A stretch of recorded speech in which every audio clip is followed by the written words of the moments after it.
A mulher e o dragão do livro do Apocalipse. Vamos entender o significado desta mensagem de hoje? Qual é a simbologia da mulher e do dragão? Para darmos início, vamos começando fazendo a leitura bíblica, que está localizado no livro de Apocalipse, capítulo de número 12, versículos de 1 ao 5, que diz o seguinte: E viu um grande sinal no céu, uma mulher vestida de sol, tendo a lua debaixo de seus pés, e uma coroa de 12 estrelas sobre sua cabeça. E ela estava grávida, com dores de parto, e gritava com ânsias de dar à luz. E viu-se outro sinal no céu, que eis que era um grande dragão vermelho, que tinha 7 cabeças e 10 chifres, e sobre as suas cabeças 7 diademas. E a sua cauda levou após si a terça parte das estrelas do céu, e lançou sobre a terra. E o dragão parou diante da mulher que havia de dar à luz, para que, dando ela à luz, lhe tragasse o filho. E deu à luz um filho, homem, que há de reger todas as nações com vara de ferro, e o seu filho foi arrebatado para Deus e para o seu trono. A mulher e o dragão. Qual é a melhor e a maior interpretação? Primeiramente, é importante entender a estrutura de organização do conteúdo do Apocalipse. Bem como o seu estilo literário, sabemos que basicamente existem 2 maneiras de organizar o livro, sendo em ordens sucessivas, cronológicas. É uma ordem paralela, progressiva. Você pode saber mais sobre isso lendo o texto sobre leitura de sucessão ou recapitulação em Apocalipse. Após entender que a leitura de recapitulação e o paralelismo progressivo é que a melhor se encaixa no conteúdo do livro, é possível identificar as 7 seções nos quais o livro é inteiramente dividido, ou seja, no Apocalipse, a mesma história que compreende desde a primeira até a segunda vinda de Cristo é contada várias vezes, porém com ângulos e focos diferentes. As 7 sessões também podem ser organizadas em 2 grandes sessões, sendo a primeira entre capítulos de número 1 ao 11, agrupando 3 sessões menores, e segunda entre o capítulo 12 ao 22, agrupando 4 sessões menores, totalizando as 7 sessões. O tema de ambas as divisões maiores do livro é o mesmo, isto é, a vitória de Cristo e de sua igreja, mas enquanto a primeira sessão nos mostra a luta externa entre a igreja e o mundo, a segunda grande sessão nos mostra a profundidade por trás das cenas, ou seja, nos mostra uma guerra que os olhos carnais não podem ver. Então, por enquanto, a primeira sessão, vemos o conflito entre a igreja e o mundo iníquo. Na segunda sessão, vemos por que existe esse conflito, quando João nos informa de outro conflito, o conflito entre Cristo e Satanás e o dragão. Voltando às 7 sessões menores da primeira sessão, os 7 candeeiros, Apocalipse 1, versículo 3, vemos como a igreja se revela através de sua igreja, Cristo, como ele reconhece profundamente. Na segunda sessão, os 7 selos, capítulos 4, versículo 7, vemos a perseguição clara no mundo contra essa igreja. Na terceira sessão, as 7 trombetas. Do capítulo 8, versículo 11, temos o juízo parcial de Deus também como resposta às orações da igreja perseguida, sendo derramado de forma de aviso contra o mundo perseguido. E finalmente, a quarta sessão em questão do capítulo 12, versículo 14, temos o dragão e seus aliados atacando a igreja, como reflexo da luta que os olhos não veem, já como foi citado. No capítulo 12, nós vemos o propósito principal do dragão é destruir o filho da mulher, que é Cristo. Por conta disso, a mulher é perseguida por ele, a fim de que o nascimento do menino fosse evitado. Esse conflito é anunciado ainda no livro de Gênesis, capítulo 3, versículo 15, que diz o seguinte: E porém inimizade entre ti e a mulher, e entre a tua semente e a semente, e a sua semente. E esta te ferirá a cabeça, e tu lhe ferirás o calcanhar. A semente da mulher em Gênesis 3 é o filho varão em Apocalipse 12, bem como a serpente e o dragão. Capítulo 12, do 9, versículo 9, podemos ver a realidade desse conflito, anunciando o primeiro livro da Bíblia por outro Antigo Testamento, com uma tentativa de Satanás de frustrar a promessa inicial de Gênesis. Ainda no Antigo Testamento, temos várias referências que comprovam que o simbolismo da mulher do Apocalipse é uma referência à igreja. Isaías 50, versículo 1, Isaías 54, 1, Oséias 2, versículo 1. E a igreja forma um só povo escolhido em Cristo, um só rebanho, um só corpo, uma só esposa, uma única nação santa, um povo de propriedade exclusiva de Deus. Isaías 54, Amós 9, versículo 11, Mateus 21, 33, Romanos 11, 15 e 24, Gálatas capítulo 3, versículos 9 a 16 e o 29, Efésios 2, versículo 11, Efésios 5, versículos 32, 1 de Pedro 2, 9, Apocalipse 4, 4 e Apocalipse 21, 12 até o versículo 14. O apóstolo Paulo afirma que Abraão é pai de todos os crentes, circuncidados ou não, pai na fé. Com base nisto, creio que já começa a ficar claro que a posição mais coerente sobre a identidade da mulher, não é mesmo? É o tema principal do livro do Apocalipse, é a vitória de Cristo e sua igreja. Portanto, não faria qualquer sentido uma citação repentina sobre Maria ou sobre Israel étnico. Isto quebraria o estilo e a organização e o raciocínio do conteúdo do livro do Apocalipse. Além do que mais, qual seria a importância prática para os irmãos das 7 igrejas de Ásia Menor, que estava vivendo uma intensa perseguição pelo Império Romano? Considerando o contexto histórico, não faria muito mais sentido aqueles irmãos entenderem que a mulher é um símbolo da igreja? Certamente, essa foi a interpretação daqueles irmãos que puderam ver a guerra que existe por trás da perseguição à igreja de Cristo que sofre.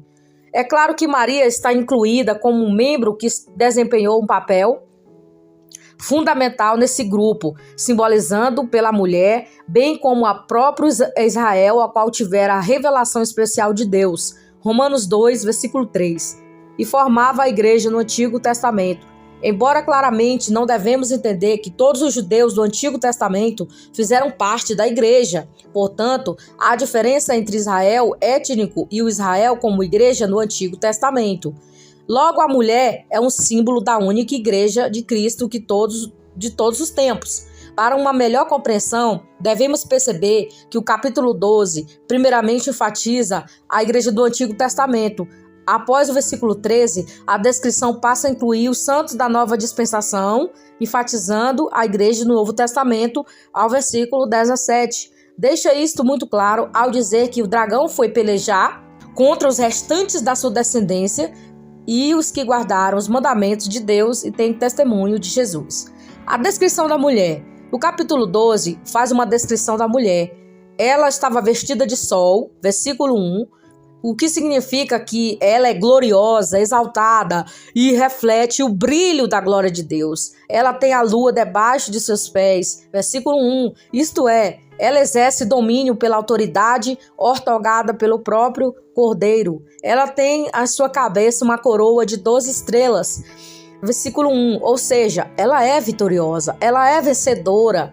A mulher grávida, no versículo 2, o que significa que ela tem uma grande missão, dar à luz a Cristo segundo a carne, Romanos 9, versículo 5. Aqui é mais uma clara referência à igreja do Antigo Testamento, através de um povo especialmente escolhido por Deus, pela qual o Messias viria ao mundo. Esse processo não foi nada fácil. O dragão perseguia ferozmente esse povo, essa igreja, essa mulher, mas Deus a aguardou e na plenitude dos tempos Jesus nasceu. Por fim, vemos também que a mulher é protegida por Deus. Versículo 6 e versículo 14. No livro de Apocalipse mostra essa proteção de forma maravilhosa. Nele nós sabemos que a igreja é selada. Apocalipse capítulo 7, versículo 3, Apocalipse capítulo 9, versículo 4. A medida é separada. Apocalipse 11, versículo 1. No capítulo 12, vemos que ela recebe asas, versículo de número 14. Isso significa que Deus protege pessoalmente o seu povo. do poder perseguidor do dragão e seus aliados durante 1260 dias, que simboliza o período da igreja e da pregação do evangelho. A igreja está protegida. Isto não significa ausência de problemas, ao contrário, significa que nada pode parar o avanço da pregação do evangelho, de modo que, se for preciso, Deus concede poder aos seus eleitos para que sejam mortos por amor do seu nome. Apocalipse 6, versículo 9, Apocalipse capítulo 14, versículo 13. A descrição do filho da mulher. Aqui não há qualquer dúvida do que o filho da mulher é o Messias. No versículo 5, mostra esse filho, homem, como alguém muito poderoso que há de reger as nações do cedro de ferro. Essa é uma citação do Salmo 2, versículo 9, que é um salmo messiânico. Você pode ler esse salmo aí, o Salmo 2, incluindo aplicado pelo próprio Cristo em Apocalipse 2, versículo 27. O versículo 5 mostra que esse filho subiu ao céu para sentar no trono. Aqui está englobado todo o processo de exaltação de Cristo, desde que a sua humilhação e morte, ressurreição, até a sua ascensão ao céu. Finalmente, o versículo 10 deixa explícito que o filho da mulher se trata de Jesus, ao dizer que agora é chegada a salvação e a força e o reino do nosso Deus e do poder de Cristo. A descrição do dragão. Dragão simboliza Satanás, capítulo de número 20 e versículo 2 de Apocalipse, um ser pessoal que possui uma grande obsessão em atacar o filho da mulher. Ele possui 7 cabeças coroadas, que simbolizam o seu domínio mundial. Você vai ler Lucas capítulo 11, versículo 20 ao 22, Atos dos Apóstolos 26, versículo 18, Efésios de número capítulo 2, versículo 2, Efésios 6, versículo 12, Colossenses 1, versículo 13. Essas coroas não são coroas de glória e de vitória, mas coroas de pretensa autoridade, pois ele tenta ser um imitador do cordeiro. Os 10 chifres simbolizam o seu poder destrutivo. O próprio Jesus disse que o dragão veio para matar, roubar e destruir. João 10, versículo 10. Porém, algo importante é descrito, que Satanás cai. O capítulo de número 12 mostra que Miguel e seus anjos lutaram contra o dragão e seus anjos. O dragão e os seus anjos não foram apenas derrotados, mas também foram expulsos do céu e lançados na terra. Versículo 9. Aqui sabemos que, ao contrário do que muita gente pensa, a morada de Satanás é a terra. Essa expulsão não se refere a uma queda inicial de Satanás, mas de uma derrota no tempo da crucificação e a ressurreição de Jesus. João capítulo 12, versículo 31, Colossenses 2, versículo 15, Apocalipse 12, 12. No versículo 10, se escuta uma grande voz do céu dizendo que o acusador e nossos irmãos é derribado. O significado dessa expressão fica claro. Jó, capítulo de número 1, versículo 9 ao 10. Com a morte e a ressurreição e a ascensão de Cristo ao céu, Satanás sofre uma derrota esmagadora, anulando qualquer acusação contra aqueles que estão em Cristo Jesus. No capítulo 12, revela Satanás sendo lançado na terra. No capítulo 20, revela Satanás sendo lançado definitivamente no lago de fogo. Com ele falhou em destruir o filho da mulher. Agora ele volta sua atenção para a mulher. Ele tenta afogar a igreja como um rio de mentiras, desilusões, falsas teorias filosóficas, e com toda a sua cólera ele pelejará contra os fiéis. Versículo 17. Porém Deus o protege. Por fim, nos capítulos seguintes do Apocalipse, vemos um confronto entre o dragão, que sai frustrado em seus planos e vê as mentiras e fraudes que surtiram efeito durante da igreja verdadeira. Ele recruta alguns aliados para servir a essa missão. A besta que sobe do mar, a besta sobre da grande terra, a grande Babilônia. Mas o dragão e todos os seus aliados serão derrotados. Capítulo 17, versículo 20 do Apocalipse.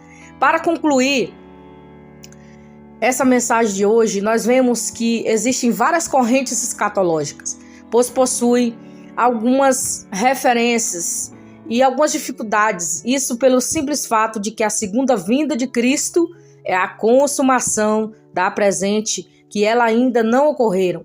Portanto, embora pessoalmente em algumas interpretações que eu não concordo, nós encontramos fundamentos bíblicos suficientes para respeitar os irmãos em Cristo que adotam uma posição diferente. Mas entenda que o que está na Bíblia é a verdade absoluta, a revelação para nós. O melhor de tudo é que juntos temos a esperança de que um dia iremos definitivamente compreender todas as coisas, definitivamente ao lado do nosso Senhor Jesus. Nós devemos entender que a palavra do Senhor, ela tem vários simbolismos, principalmente o livro de Apocalipse. Na verdade, toda a Bíblia tem muitas parábolas, tem muitas analogias e simbologias, mas tudo leva a Cristo, tudo leva à igreja. A igreja do Senhor Jesus é a noiva do Cordeiro, resgatou, quando entregou a sua vida na cruz do Calvário. A igreja de Cristo é a noiva do Cordeiro, aqueles que foram lavados e remidos pelo sangue de Jesus. Nós vemos também que o dragão é Satanás, é o diabo. Então a igreja, pelo meu ponto de vista, é a mulher. E o filho é o Senhor Jesus e o dragão é o diabo. O que está escrito no livro de Apocalipse vai se cumprir. Vai, com certeza, acontecer. E todos devemos estar preparados para aquele grande dia. Porque nós estaremos junto com Cristo, batalhando juntos com Ele. Que Jesus abençoe a sua igreja.